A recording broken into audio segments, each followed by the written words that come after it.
Welcome, everybody, to this latest in the ValuesJam guest session series. Anil, brilliant to have you here. It's fantastic to see you again after quite some time. And to start with, please introduce yourself and the great work that you do.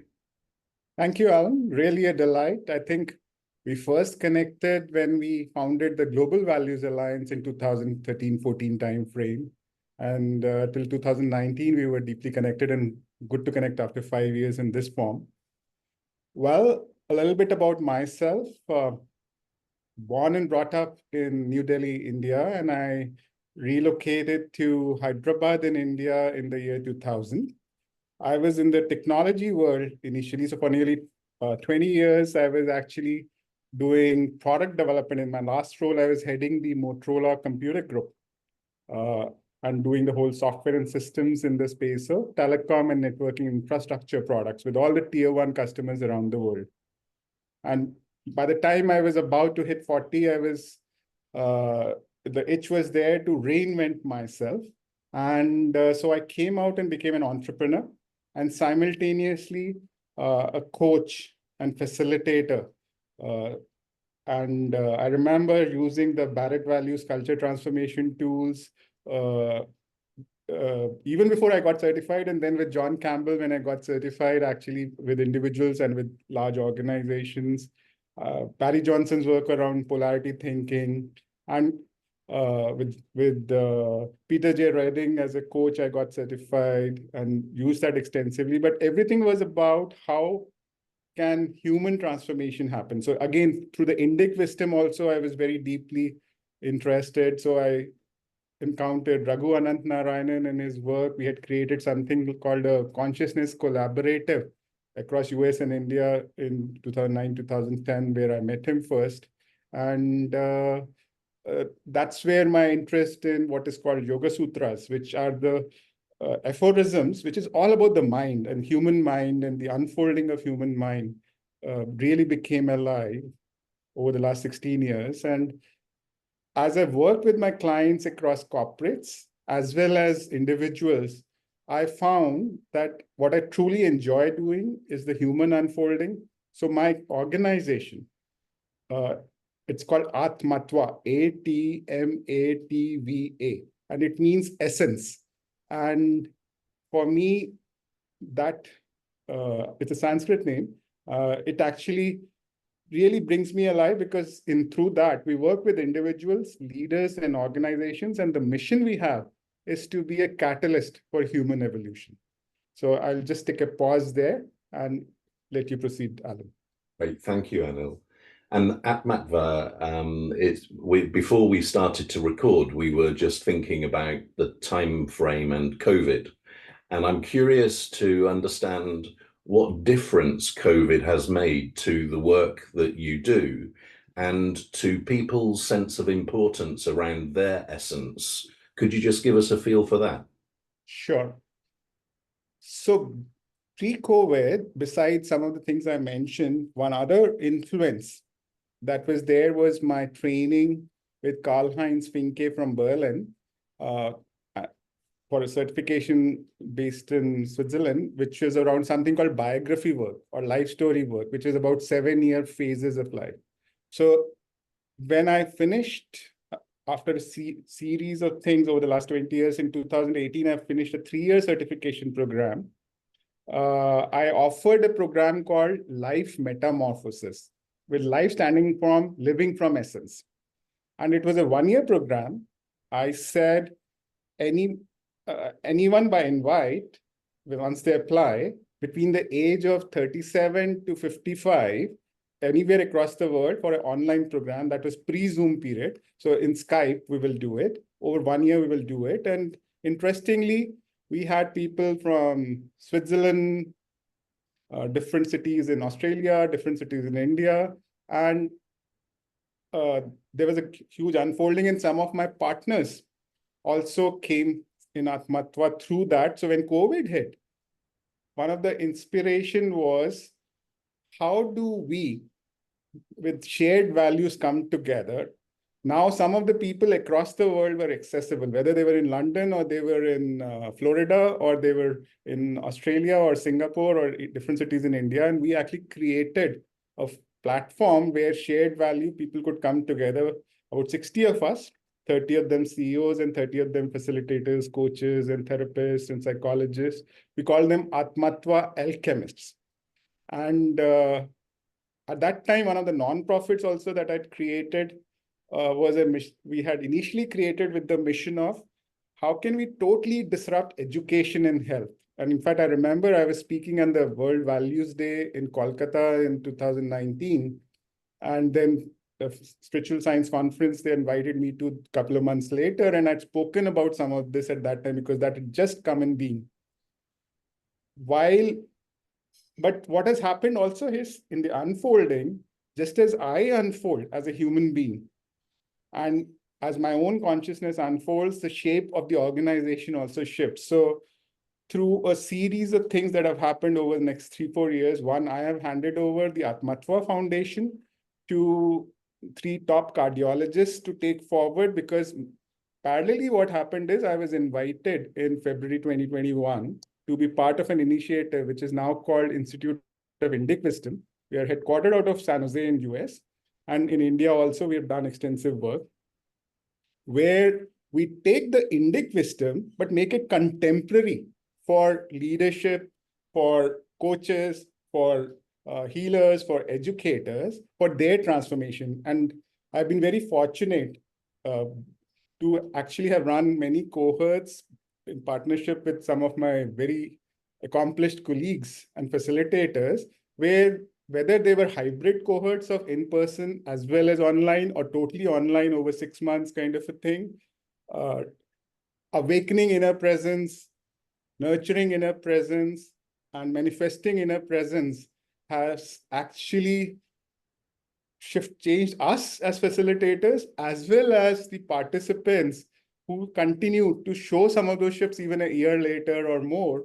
And it's really fulfilling today when I've combined it in my practice as a systemic coach, when I work with C-suite leaders and extended leadership teams and their culture transformation, or with individuals and their transformation, or through these forums of Indic psychology, completely helping human beings unfold. And my eyes have actually opened up to how this West and East can truly come together in a very deep way for the human unfolding. Thank you, Anil. And how can people get in touch with you if they are intrigued by what they've heard today? Well, the simplest is to send me an email on anil@atmatva.com. And that way, on LinkedIn also, I'm accessible. And I spell my name as Grovor, as you would have noticed. So if you just go on linkedin.com/in/Grovor, so you could connect to me, you could send me a message through that. Fantastic. Okay. So what we're going to do is play Values Jam now. So this is the Values Jam card deck, and I have the cards in front of me. So how many piles of cards shall I make in front of me, Anil? Whatever is the optimal number. Since I can't see them, I don't really know how much is All optimal. right. So I'm going to make 5 piles in front of me. All right. And so pile 1 is on my left and pile 5 is on my right. So which pile would you like me to choose? The second from the left. Second from the left. And here I have 2, 4, 6, 8, 10, 14 cards. So a number between 1 and 14. 7. 7. You're very, very sure about 7. I love 7. Well, here is what 7 has given us. Positive impact. Awesome. So the first question is this: what is positive impact? What does it mean? And what does it look, feel, and sound like? That's actually a very important question. And it's also a deep question if you look at in the current geopolitical reality that we live in. We are living in an environment where there is fear, there is war, there is a lot going on in the world. And positive impact cannot come into being before I define it just by continuing the way we have continued in the past. So let's first define what is positive impact. I use a different word for it. Usually, majority of us, 99.99% of us for majority of the time, operate from what we call an entropic field. That's the usual transactional way of interacting, defining certain goals, and thinking that if I just grow, that I'm making an impact. But below that field, there is an enlivening field. And the nature of that field is that in my actions, first of all, they are not coming from a conditioned and compulsive way of being. I am being choiceful with the contextual intelligence because I am not separate from the world. There is an interconnection between us. And so only when I, the other, and the context simultaneously are enlivened, only then that action is impactful. And that's something that cannot come from a tradition that has been given to us, that cannot come from a plan that we made 6 months ago. That has to come from the knowing in the here and now and a certain presence from where we are able to sense from a state of equanimity, seeing the unfolding and making those choices. So for me, positive impact is this enlivening of self, other, and the context simultaneously. And this happening at scale as people become more conscious, they become values-driven, as organizations become more values-driven, as leaders become more values-driven. How can they be living this in the day-to-day choices they make? And my dream is that there comes a time where we cross the chasm and it becomes the usual way of being versus what the current way of the world is. Wow, what a brilliant start to the conversation. And you've made me think of when we grow flowers or vegetables, right?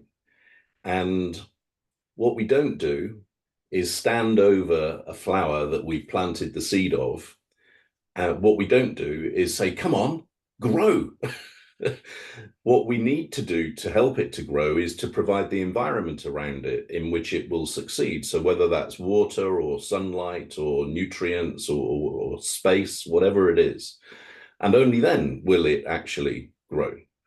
So that's the first thing that you've reminded me of. And then the second thing is this kind of almost futility of that approach, in that we might feel pleased with ourselves that our flower has grown by an inch in the last month, but how much influence did we really have on it? And yet we are very quick to take the credit for it, right? So it's almost like we're creating this fictitious situation that we are responsible for, whereas in fact it's other forces that are playing their role. And then just one final thing is about how maybe the reason why we're so attached to that approach is because it is easier for us to deal with. You know, it's easier for us to say, I did this and it grew an inch, therefore. Whereas what you're talking about being at peace with just being part of existence and allowing it to unfold, is so much more unpredictable and therefore gives us discomfort, perhaps. So I've just thrown a few things at you there. Maybe unpick some of that and come back. Sure. The resonances that are coming immediately, the images that are coming is, the first is we truly have to become gardeners of our context. So what you described, including removing the weeds, is the task that we have. And just like a bamboo shoots up 20 feet after lying dormant under the soil for a long time, if we are constantly digging the soil to see has it grown, we will not let it grow. So it's extremely important as a gardener to do all that you described. And many of the CEOs have to learn to be gardeners rather than the alpha, I will tell you what to do. even when I look at, for instance, example of Microsoft, and I have close friends who have been there for 30 plus years, and we worked with all three CEOs, and with due respect, and everyone is brilliant in their own right. When Satya took over, one of the first thing he did, and he talks about it in Hit Refresh, he actually grew up very close to where I live, and so close to one of my classmates' house. So I have firsthand stories also that I've heard.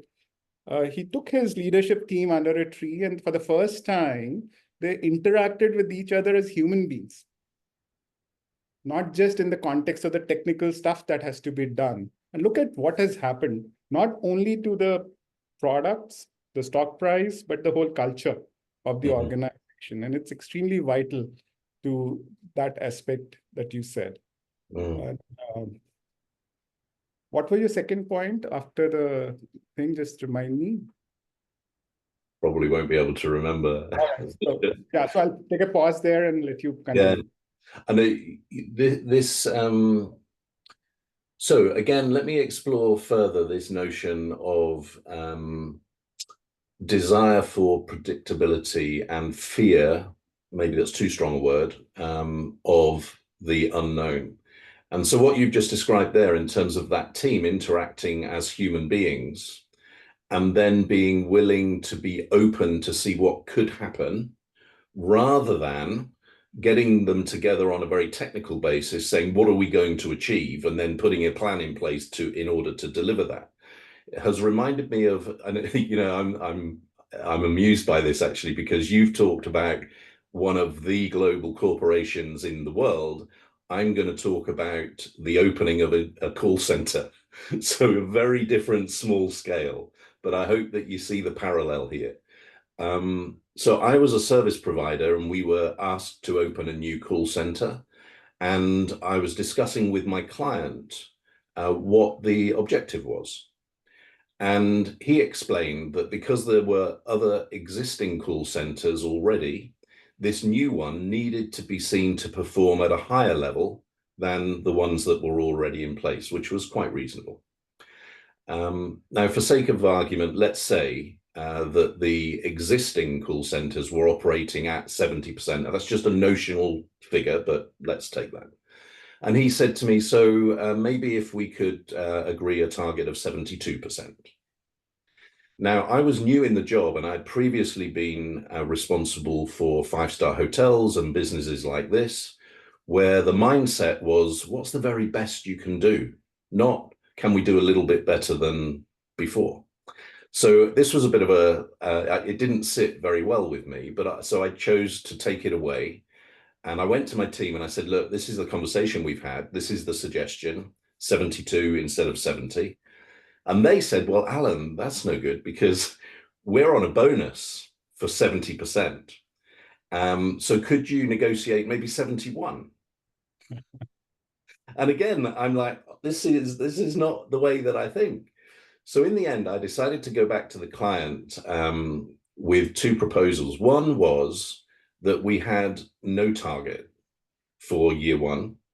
And secondly, that he would guarantee the bonus payment irrespective of the outcome. And luckily, he did. And in that first year, we delivered 95%. So the reason I tell you that story is just to support what you said about what can be achieved by engaging people on a human level and diving into the unknown rather than the technical forecast and then delivery. I hope that makes sense. Oh, absolutely. In fact, that brings up a very important period of my own life when I moved to Hyderabad to set up the subsidiary of the Boston-based company. And I had been given a free hand to create the world's most advanced product, which was a redundant and resilient IP routing internet infrastructure product when even the top companies didn't have that with high reliability, because in those days you rebooted the router if the internet went down. And I had the fortune that I'd worked with that Boston-based company before, so I had the credibility. And they also gave me free hand to set the culture. They said, US will not interfere. And within 6 months, quarter after quarter, we were shipping the product in source code format. So it went out to, and sometimes dozens, sometimes hundreds of clients who incorporated it in their product. And people here whom I hired from across the world, and I told them, you're not in India for cost arbitrage alone. Yes, there is some differential, but you have to be the world's best team. And they didn't know that what I'm asking has never been done before, because even in US, that would have taken years to do. And we were designing, architecting, implementing from scratch. So like when the operation started in June of 2000, December 2000 onwards, quarter after quarter on the dot, and that was important.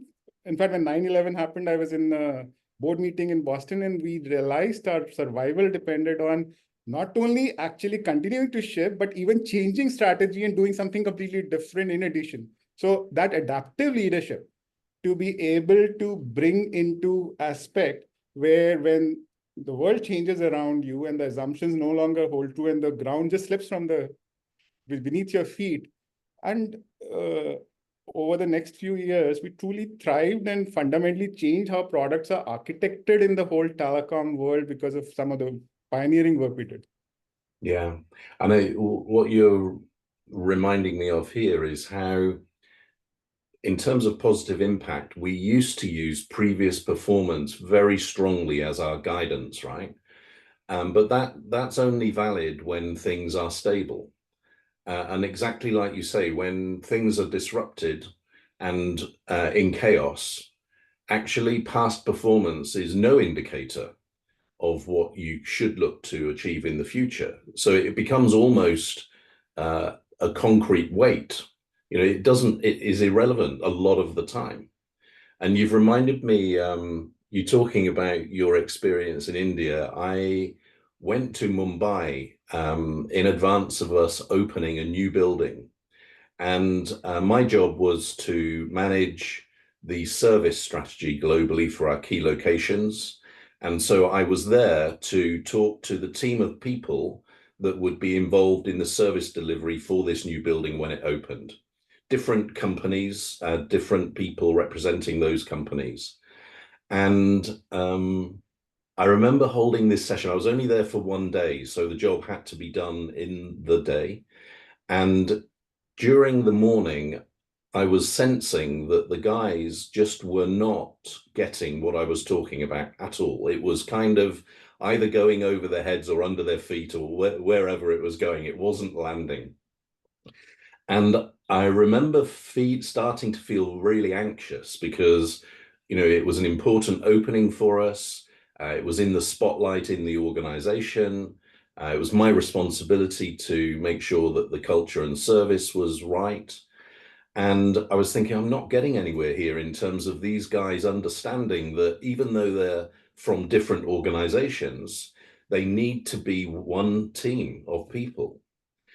And I got so desperate, and I just remember thinking, what shall I do? And the idea came to me, and I had to process this really quickly because I was thinking, this is a big risk. But what other choice do I have? It was becoming to that stage. You'll know how this feels in a facilitation situation, right? And I just said to them, guys, anybody here play cricket? And of course, the whole room lights up. Yeah, of course, everybody plays cricket. So, and then I said, okay, so the best cricket team, is that going to be your 11 your best batsmen? No, you can't do that. So what is it then? The 11 bowlers? No, you can't. And immediately people were engaged, and they understood that in order for that 11 to be the best, you needed the combination of the different skills at the right time, in the right conditions. And that was the beginning of them. The light bulbs just go on. And from then, the afternoon was actually a dream. The building opened on time, the service was great, the customer feedback was wonderful. And I just think back to that single moment of positive impact, actually, amongst those people. So thank you for bringing that memory back for me. Beautiful, beautiful. That's a lovely moment. So let's get practical now. So The next question is, where have you noticed a lack of positive impact? So one of the challenges I'm experiencing is it's an irony where there is a deep need, deeply felt need, whether you talk about corporates or you talk of startups or you talk of individuals who may be in corporates or startups or even be homemakers, doesn't matter. I see this deep felt need as they are in transition on virtually a continuous basis to be able to have this unfolding, which allows them to develop this presence. But I am experiencing different dynamics. When I interact with the corporates, they have done things in a traditional way. They like to come out top on various surveys, and they try to do short fixes, or let's just do a 2-day workshop and maybe we'll be okay. And maybe let's come to a stable ground 9 months later, and when the next financial year starts, maybe we'll do some kind of leadership development. And I actually find that it's in these times of chaotic change, when they need, in the transition, that they need the mirror, which is not distorted the most, the container in which the invisible can be made visible and unarticulated can be articulated. And it's the dynamics between the CXOs, which are beneath the surface, which drain 80% or more of the energy rather than making positive impact, which needs to be actually drained. And I see them because so stuck in the mental model because they're not experienced that kind of a deep work. I mean, possibly they use their evaluative mind to connect it to some trainings. I actually see them missing the opportunity before it becomes too late. They've already gone down the downward spiral. I see a different picture in startups where 9 out of 10 fail. They know that's the failure rate. They may even intellectually know that it's ultimately about execution, ultimately about people, collaboration, and trust and other things. But they are running around like headless chickens saying, let me first get the prototype done for my customer, which needed to be done yesterday. Or I don't have enough of a runway or cash now, so when I can afford it, I'll think about it. And or since many of the founders are very young, they think I just know it all. And unfortunately, they are the one who need it most, and they crash and burn. So I find individuals, including they may be CEOs of companies coming as individuals, they, especially when they are in their late 30s or 40s or 50s, they tend to come because they recognize the value of transition. But the collectives, whether startups or corporates, are not able to access the wisdom which is so key to have the contextual intelligence to navigate the world that is around us in the competitive market space. Yeah, what an interesting contrast between those two, right? So I'm just thinking back to our discussion about the gardener. And, in the corporate organizations, they're saying, let's wait for 6 months before we plant these seeds. And their paradigm seems to be that nothing will happen in the garden in that 6 months. Whereas the reality is those bamboos are going to be 20 feet high, the weeds are going to be everywhere. And then they're going to come back and how did this happen? Where am I? And how do we apply the same metaphor to our startups? So I guess the equivalent here is the person that just runs around the garden doing as much as they can with goodwill, with good intent, but not much knowledge, understanding, or sense of the end game. So what they need is the advice of the gardener that's been doing this for many years to help them design what they ultimately want to achieve, and then help them to understand where they need to focus their attention now in order to do that in an effective and an efficient way. Does that work for you?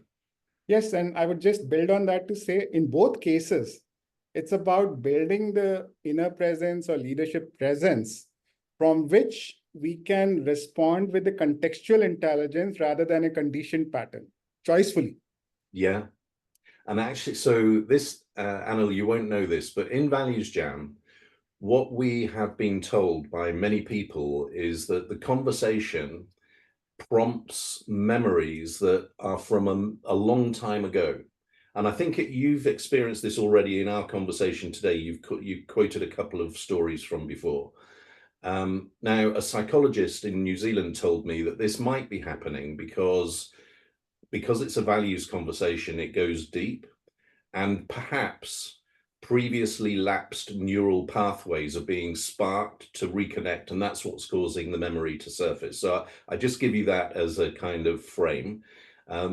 And this has just happened to me. So you're talking here about the difference between sensing what needs to be done versus being told what needs to be done. And I was in a hospitality environment, and we were being told by head office to put in place a piece of software that would be able to calculate the cost of producing a certain dish on the menu, and therefore make it easier to control our costs.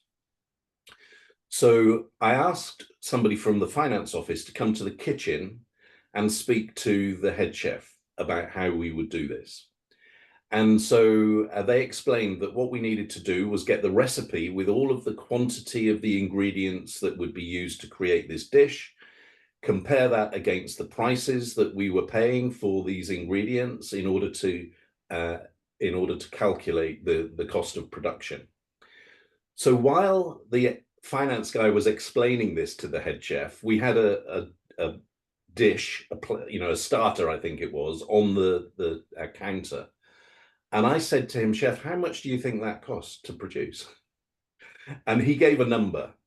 And then the finance guy put all of the information in, and out came a number which was pretty much the same. And I just remember feeling so pleased for the chef and the trust in his expertise that he didn't understand, but was just as good as this technical version. Now, I'm conscious that that story might give you some sense of conflict because of your background in technology. Not so much, because I think I've learned to appreciate the difference between knowledge and wisdom. For me, that's the journey from the head to the heart, because only when it's easy to get knowledge, there is information deluge around us. But to become truly wise, you have to live it. You have to not only live it, you have to distill what you are living. And that's actually bringing a very important, different dimension to our conversation that I want to share. So I spoke about the entropic field, and I spoke about the enlivening field. Beneath the enlivening field is the coherence field, the field of coherence. And while in the enlivening field, there is a certain knowing, and we are acting out of the contextual intelligence. In the field of coherence, we just flow. And it doesn't even come from a knowing, it's truly wise, it's coherent. And what you described as that head chef's example is that flow that you experienced. Yeah.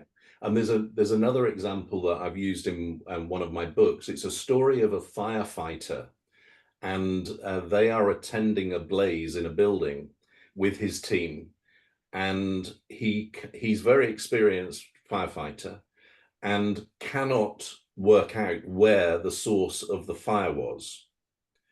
And in the end, he made the decision to evacuate the building to get his team out. And almost immediately after they'd left the building, the floor collapsed because the source of the fire was in the basement. And if he had delayed that decision, all of them would have been lost. Now, he didn't know what he knew, right? And it's to your point about it is this wisdom of experience. And I'd be interested in your view about this, because I don't know whether there's any research on this, but intuitively, it feels to me that over time and through experience, we actually access very complex data, but subconsciously. And in that situation with the firefighter, even though it felt like an instinctual decision, probably underneath it involves the processing of lots and lots of data in order for that decision to be made. One, what's your view on that? And two, are you aware of any research in that area? Very good question. So just last night, I was in a cohort when we were having a conversation around this very famous saying that you cannot step in the same river twice. And while the generally accepted understanding of that saying is that, yeah, river is flowing and the water will flow on, actually, we are no longer the same person. Yeah. In the next moment, we have shifted. Now, the paradigm we have evolved in the Indic psychology application that I spoke about a little bit earlier, for instance, some of the fields I talked about, there was a paper we published in Vienna a couple of years back. So I could always refer to that. But more importantly, some of the work that is done in this field, it's very important. Where do you look at yourself from? And you cannot look at yourself when you are actually in midst of an overwhelming situation already. You have to have a certain level of equanimity and serenity and that inner state of being when you are looking. And what do you look for? So usually as a human being, if I am the actor who with courage is going out every day into the world, this actor is covered usually by 4 players because of the past conditionings. Yeah. The first one is the victim, which is the hurts we carry, the wounds we carry from and most of them will be unconscious because we might have got them through certain early childhood experiences or certain experiences in child. It's almost like if I touch a hot stove and my hand is burnt, I believe maybe that now, oh, this black object is hot, I'll never touch it. What we talk about belief versus values, right? And so we may be carrying this victim energy within us. Then there is a guardian, which is saying, I will not let the actor be hurt again. So it comes up in our interactions with the world. Then there is a judge, there's a prosecutor and defender constantly going on with their arguments in our head, and the judge constantly evaluating what is right here, what is wrong here. And the fourth is the beckoner, which is, just wanting to run off from this situation and distract himself or herself because it's too painful. So these 4 which surround the actor pretty much determine our conditioned response. And it happens in nanoseconds, much before we can even bring it to our head a conscious choice, because there's an embedding in our body with some of these feeling qualia. And there is an inner structure that we have formed for our flow, which is based on coping with the situations that we have encountered. And then at the level of the mind, how we express ourselves and how we are received with the world has also shaped our meaning making, right? So you and I know that as a coach, we are actually playing multiple roles. One is we are being the friend. Now, as a friend, I can nurture the person, I can challenge the person, I can walk with the person as a companion to discover completely new things. I can help experiment new things. The other is being a witness, where just seeing this drama without any inner movement, the distortion-free mirror we talk about. The third is a nurturer, because till you actually encounter a space which is unconditional, non-judgmental, confidential, you can't even begin to show up with your vulnerabilities. So interesting thing happens. The true human transformation happens when, in presence of these, the victim has a potential to transform into a healer.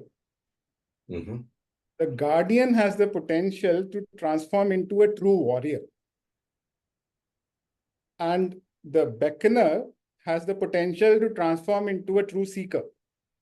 And the judge has the potential to transform into a truly wise person. And when this happens, that's when the eighth voice comes alive, which is of a dreamer.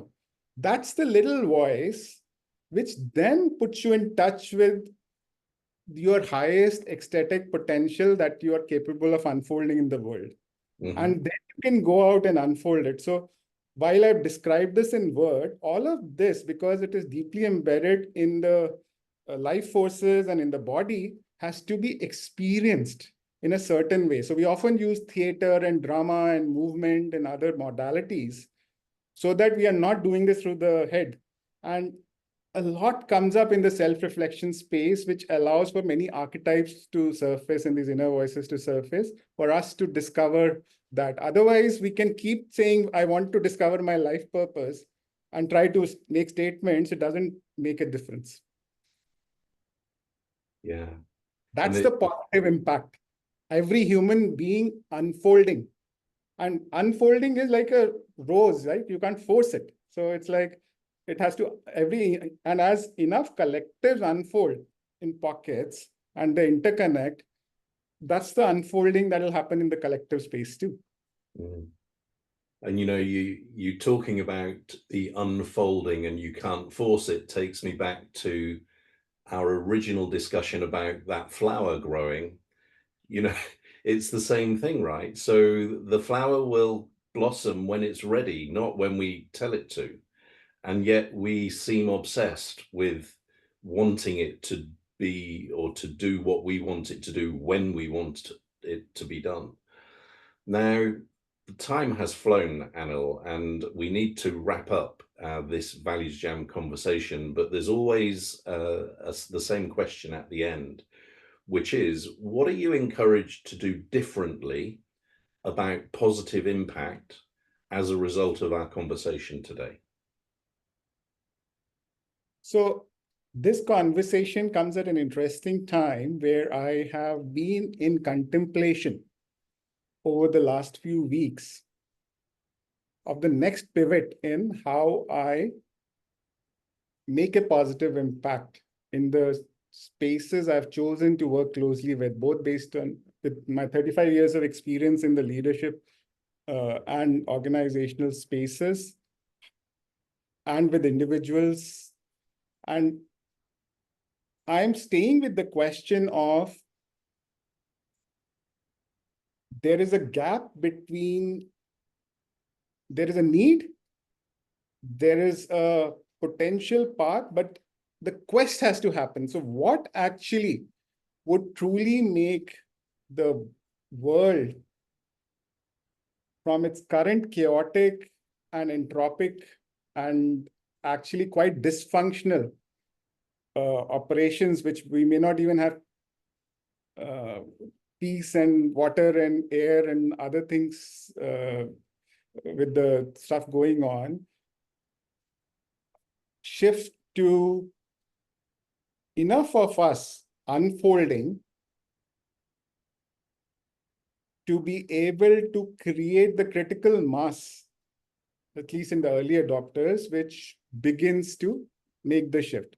I don't know, is it a generational change? Is it how many years? But I know from experience that what used to take 1,000 years earlier now happens in just a few years. So my hope is, given the not just the human interconnectedness, but the interconnectedness of the, like you and I are speaking from two different continents, we actually can spark something which allows for this shift to be what would otherwise have taken hundreds of years earlier can happen in a matter of weeks, months, and years.